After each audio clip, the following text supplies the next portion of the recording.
despite bombs falling and huge uncertainty about the future, civilians across Iran gathered, some to mourn the death of Khamenei and others to celebrate it. In a post on Truth Social overnight, Donald Trump called on Iranians to overthrow the regime. I call upon all Iranian patriots who yearn for freedom to seize this moment, to be brave, be bold, be heroic, and take back your country. But is that likely? Well, let's bring in a man who knows Iranian politics far better than most, Nicholas Hopton, who is the British ambassador there. Nicholas, good morning. Good morning. Look, when one hears about Iranians cheering on the American attack, praying for the downfall of the regime, are we talking about 90% of Iranians, or are we talking about 5% of Iranians? Nicholas. It's very difficult to know, Hugo. I mean, I think it's probably somewhere in the middle. And I think we're talking about at one end of the spectrum, you have a hardcore of supporters of the regime.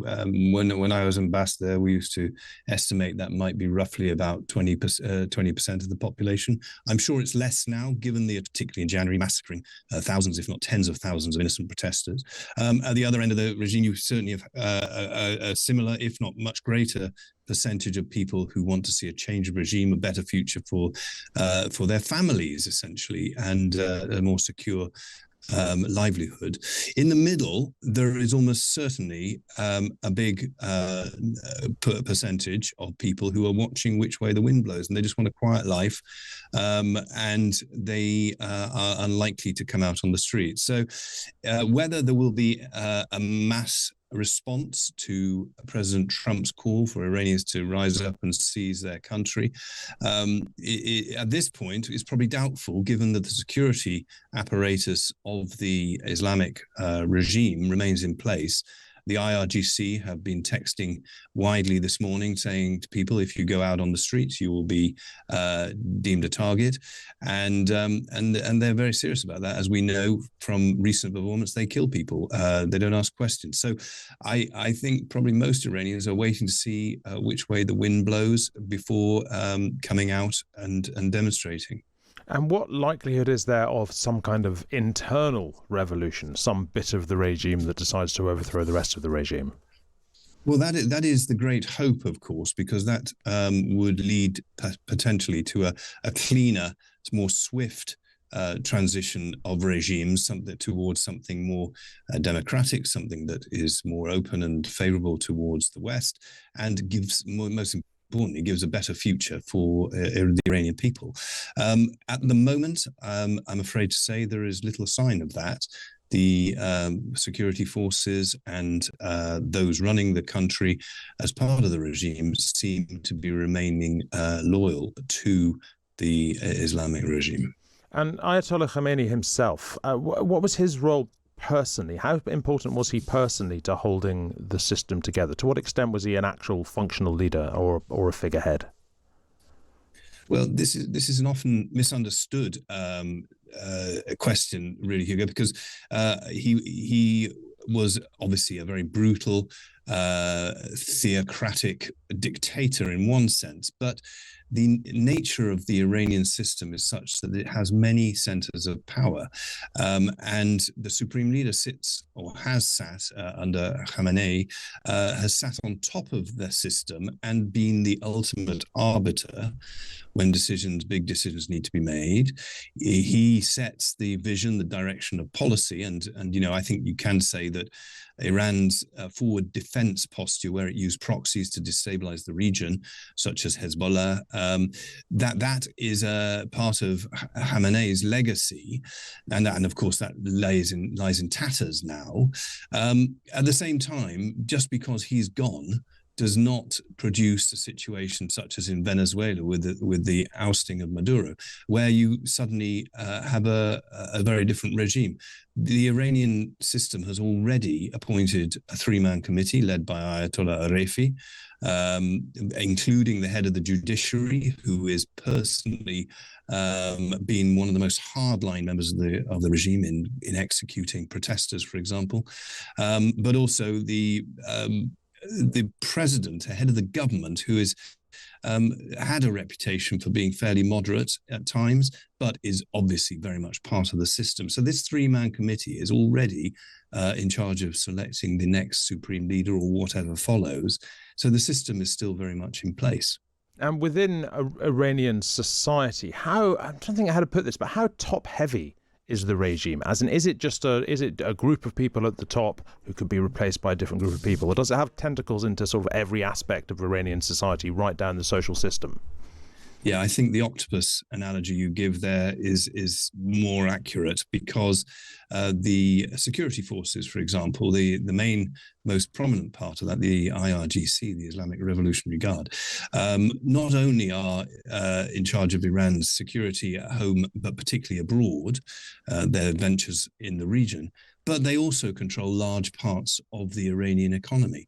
So many people, even if they're not directly working for the regime or implicated, through family ties, through their work, through businesses they are involved with, are drawn into the existence of the Islamic Republic. So it is a many-tentacled monster, and therefore not easily extracted from the fabric of Iranian society. And look, finally, Nicholas, and I know this is both extremely pessimistic and perhaps maybe requires a bit of a crystal ball, but what other groups and sort of, rival ethnicities and factions are there in Iran that, if the regime does actually crumble, could lead to a sort of broader sense of conflict?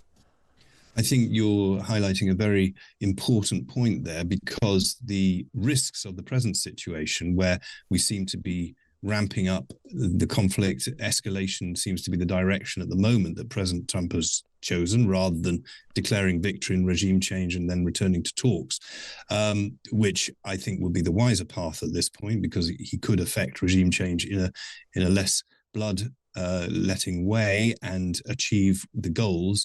Whereas the present escalation is highly risky and risks putting us into a long, protracted conflict, which I'm not even sure the US people support. But that's the direction we seem to be traveling in the moment. The conflict is spreading. Inside Iran, it could also easily erupt if the regime imploded.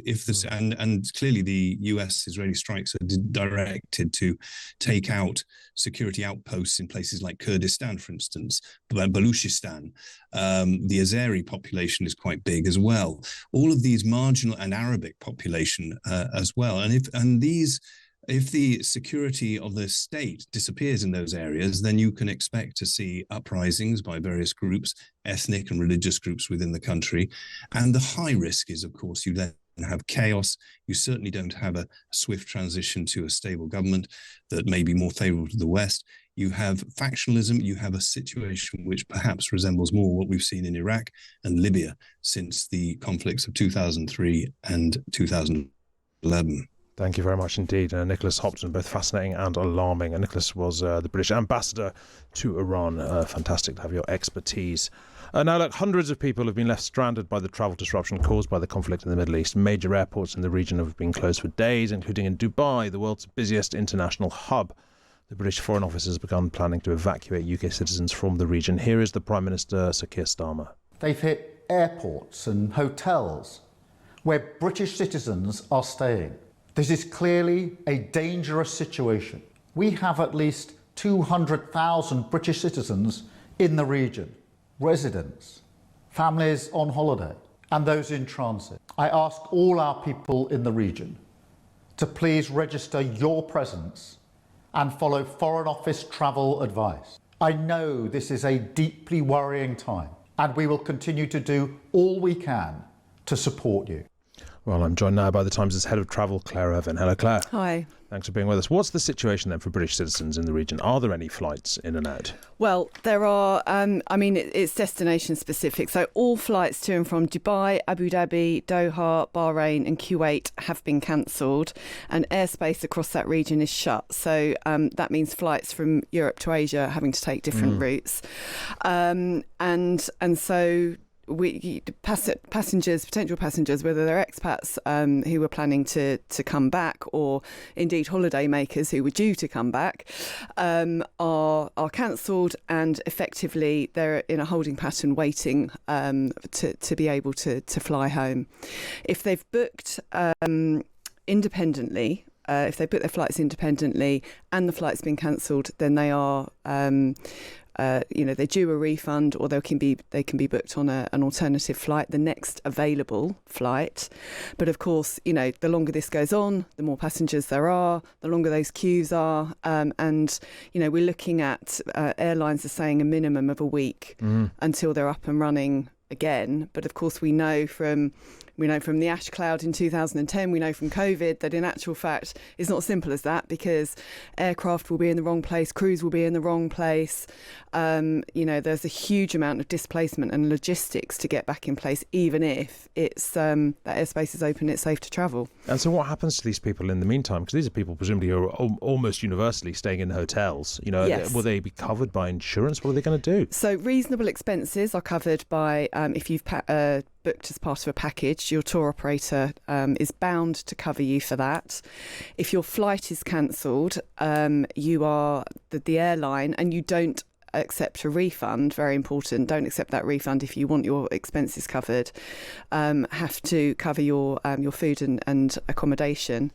But so you just need to be very careful about how you proceed with that. And of course, if you have insurance, you can claim with your insurance. But this is why we always say travel with insurance, even if you're just doing what you see as a very regular hop. It's you can get caught out, and unfortunately lots of people will be. And this doesn't just affect people in the Middle East. I'm thinking the last time I was in Dubai Airport, I was flying back from Bangkok. Absolutely. So presumably there's people all across the world who are being incredibly disrupted by this. Yeah, we're looking at about 500,000 people a day at the moment. Again, that's going to grow. But yeah, the Middle East is a huge hub, in terms of those longer haul journeys. So the ash cloud, for example, 7 million people were affected today, so we're far off that at the moment, but just got to hope we don't get up to those levels. But for those 500,000 people, that's not really going to be that's going to be small comfort. So for anyone then finally, Claire, who's listening from Dubai, what should they be doing there? They should be contacting their insurer, they should be contacting their airline, what? Absolutely, all of the above, and their tour operator. So if you travelled as part of a package, go to your tour operator first and foremost, because they can probably cover the flight as well. If you have travelled independently and booked flights independently, contact your airline and wait to be booked on another flight. Do not cancel your flight assuming it's going to be cancelled, because you then cancel all your rights. That's very, very important not to panic. But also there's stories, Abu Dhabi, for example, is saying that they will cover hotel costs. So speak to the hotel, speak to your Foreign Office representative, and just don't sit back. Do make yourself heard and known. Thank you very much indeed. That's Claire Irvin there, the Times' head of travel. Good to speak to you, Claire.